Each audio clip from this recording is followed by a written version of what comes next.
నమస్తే, welcome to whistle. మన రెగ్యులర్గా గుండె చెరువయింది అంటూ ఉంటాం, అదొక నానుడి. కానీ చెరువు యొక్క ప్రాముఖ్యత ఏంటి? చెరువులు ఎలా నిర్మించబడ్డాయి? అసలు చెరువులు ఎలా నిర్మించడానికి కారణమయ్యాయి? చెరువులు నదులుగా ఎలా మారాయి? వీటన్నిటి గురించి ఈరోజు మనం తెలుసుకుందాము. మనతో పాటు ఉన్నారు ప్రముఖ పురావస్తు పరిశోధకుడు ఈమని శివనాగిరెడ్డి గారు.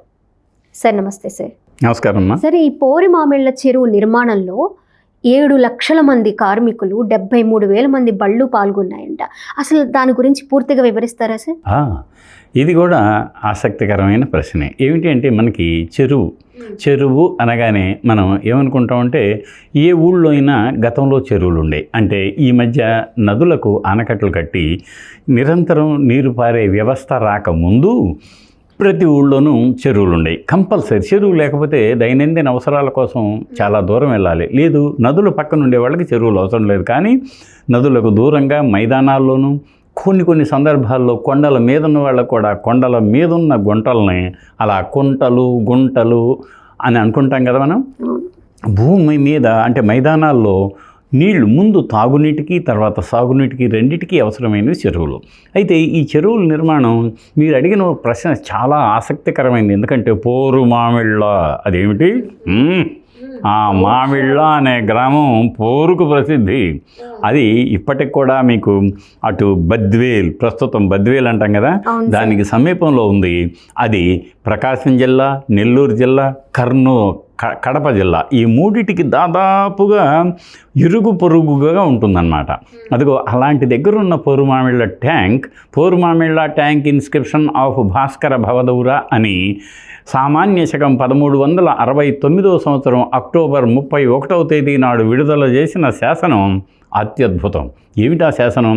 మీకు ఆ శాసనం అప్పటిదైనా అంటే 14వ శతాబ్దందైనా 19వ అంటే 20వ శతాబ్దపు తొలి నాళ్లలో అది వెలుగు చూసి దాన్ని నకలు తీసి దానిలో విషయాన్ని చదివిన తర్వాత పురావస్తు శాస్త్రవేత్తలే కాదు, ఈనాటి ఇరిగేషన్ ఇంజనీర్లు కూడా విస్తుపోయారు, ముక్కున వేలేసుకున్నారు. ఎందుకో తెలుసా?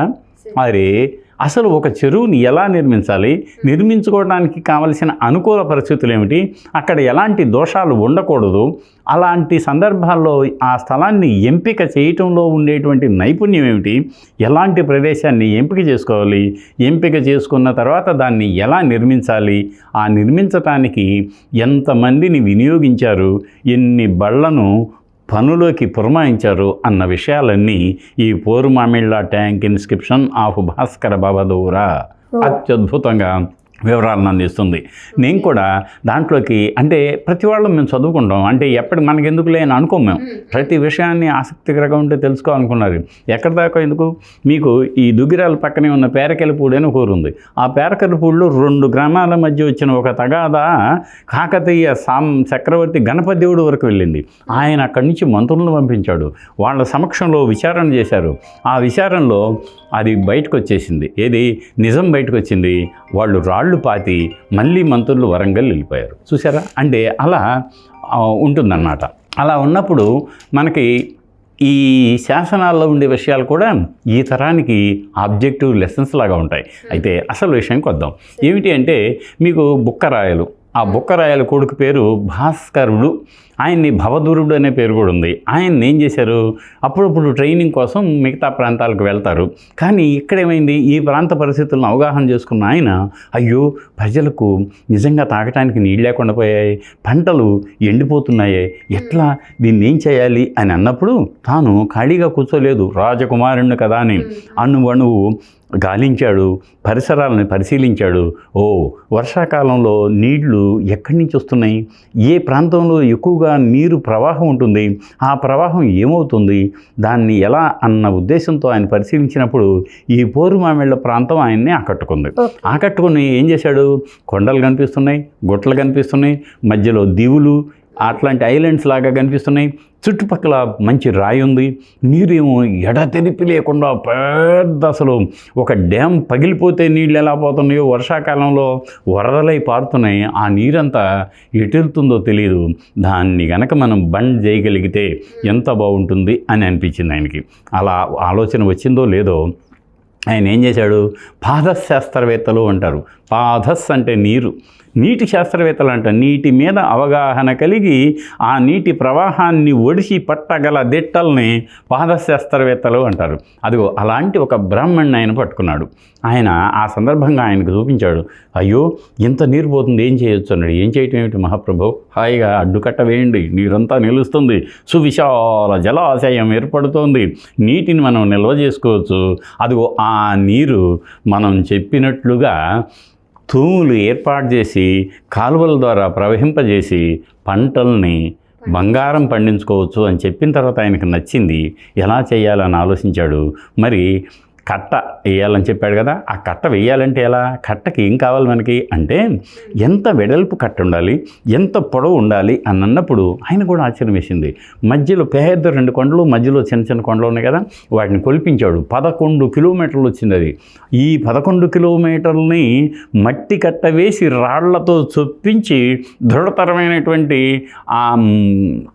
దాన్ని ఏమంటాం చెరువు కట్టను నిర్మించాలనుకున్నాడు. ప్రారంభించాడు. బళ్ళని పురమాయించాడు.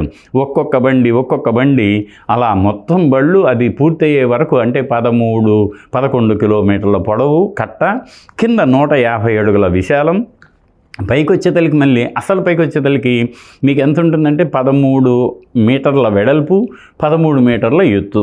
అంతటి కట్టనైనా మట్టి రాళ్ళు కలగలుపుగా పోయించి దిమ్మెసగొట్టి గట్టిపరచి నిరంతరం నీళ్లు నిలవ ఉండేట్లు చేసి దానికి తూములు కూడా బిగించాడు.